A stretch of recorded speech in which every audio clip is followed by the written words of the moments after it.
오늘 키퍼 훈련 영상 조금 필요할 것 같아가지고 저희가 소스가 많이 없어가지고 키퍼? 많이 있는데? 없나? 이렇게 막 키퍼 훈련 딱 하는 거는 많이 없어요. 나 키퍼 훈련 딱 하는 걸 안 해줘. 맨날 뭐라는 줄 알아? 그냥 이렇게 연기를 해보면은 다 알게 돼. 다른 거 보면은 뭐 GK 열혈 강호 이런 거 보면 엄청 연습시켜.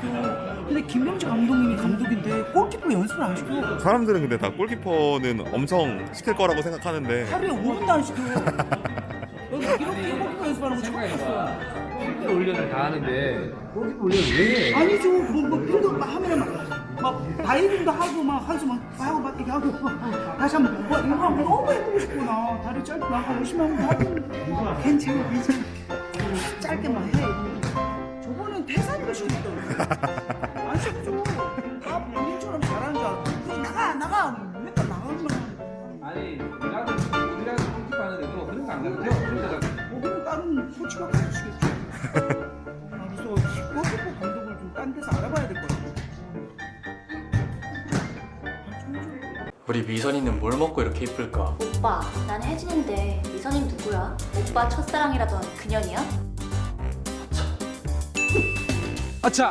또 깜빡했습니까? 내 발의 첫사랑 지니아네.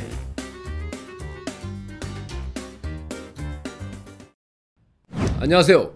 개벤져스 감독 김명지입니다.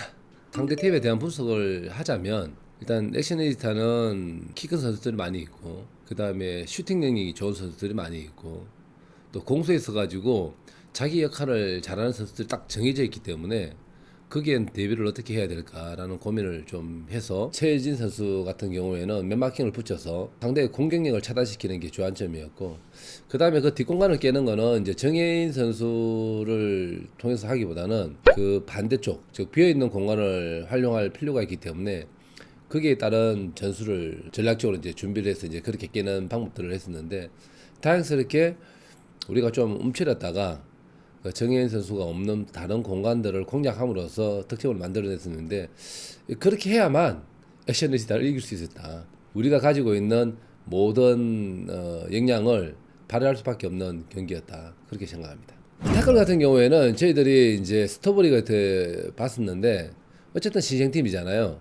조직력에 대한 문제점과 그 다음에 공수의 밸런스는 액션니스타와의 어떤 차이점이 있다라고 생각했었어요. 뭐냐면 압박했을 때 뒷공간이 비는 거하고 역습을 나갔을 때 포지션적으로 물릴 때라든지 나올 때라든지 이런 걸 선택하는 데 있어 가지고 아무래도 경험 있는 팀보다는 저는 부족하다라고 생각했었어요. 그래서 빌드업을 통해서 일단은 1선과 2선의 그 공간을 확보를 많이 하자. 그리고 공간에 패스가 들어가면 오나이와 김민경의 패스 타임이라든지 움직임이라든지 슈팅 능력이라면 득점을 만들어낼 수 있지 않을까라는 생각을 하나 했었고 기본적으로 우리가 전방에서 압박을 하는 플레이를 하려고 했었어요. 뭐 여러분도 아시다시피 신생팀과 기존팀과의 그런 경험치는 무시 못할 경기력이었습니다. 그래서 전방에 압박하게 되면 뒷공간에 역습을 줄 수 있는 공간이 나오는데 그럴 때 조현인 선수가 좀 더 나와서 패스 연결이라든지 클리어해주면 역습에 대한 대비도 될 뿐만 아니라 전방 압박에서 오는 그런 숫자 싸움이 될 수 있으니까 그런 역할들을 줬었는데 한두 번 정도 조금 위험한 장면이 있었지만 그래도 한 80~90% 정도는 좋았던 장면들이 워낙 많았기 때문에 조혜련 선수의 그 공격적인 골키퍼 작업은 상당히 효과적으로 봤고 저 댓글 다 읽어봤거든요. 상당히 평가가 좋았습니다. 풋살에서 5명의 선수 중에서 수비수와 1명, 그 다음 미들 1명, 공격수 2명 두는데 골키퍼가 최종 수비를 하게 되면 2명의 수비가 3명의 공격이 가능한 거예요. 조혜련이 골키퍼와 수비수의 역할을 할 수 있는 움직임이 있어요. 3명의 공격수를 두게 되면 숫자 싸움에서 우위를 줄 수 있는 그런 공격력을 배가시킬 수 있기 때문에 그렇게 준비했습니다. 조금 의미심장한데요. 풋살을 많이 해보신 분들은 아실 거예요. 킥을 하면 야, 이 새끼 킥을 왜 해? 이런 표현 쓰잖아요. 패스해야지. 근데 시즌2, 3를 가려면 패스 타이밍을 해야만 나중에 좀 더 좋은 축구를 할 수 있어요. 기본적으로 지금 킥을 하잖아요. 그러면 패스 축구를 못해요. 그럼 나중에 가면 그 느끼는 시간들이 분명히 올 텐데 한참 뒤에 온다라는 얘기예요. 지금부터 기본 빌드업을 시작을 해서 잘한다라면 왜? 지금은 좀 불안해 보이지만 나중에 가서는 오히려 빌드업 축구가 빛을 발하고 실력 향상도 그때 가면 야 무섭죠. 알잖아요. 완투 주기 시작하면 피지컬 필요 없는 거잖아요. 그 트레이닝을 개벤져스는 석 달 전부터 시켰습니다.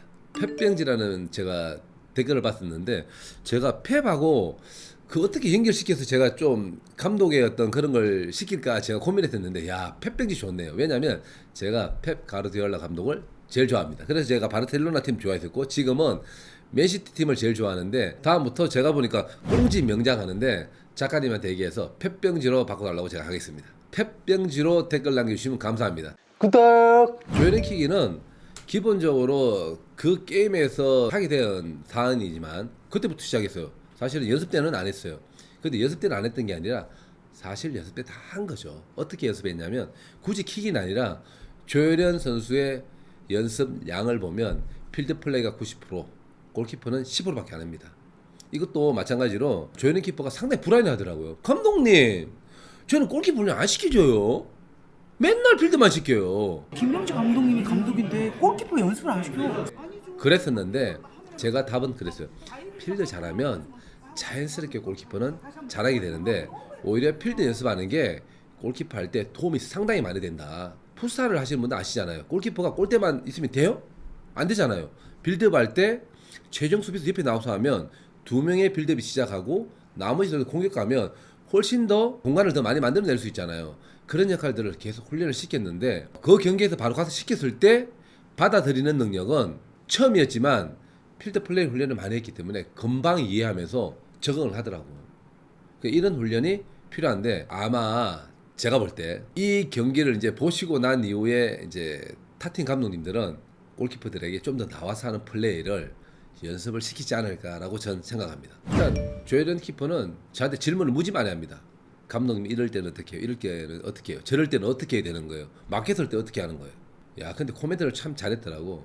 모든 공격은 조혜련 키퍼의 손에서 시작된다 그랬는데 골키퍼가 손으로 좋은 패스 하나 나오게 되면 그 연결거리가 빠르게 정확하게 공간을 가잖아요. 이게 바로 시작점인데 조혜련 키퍼가 그걸 이제 이해를 잘하는 거예요.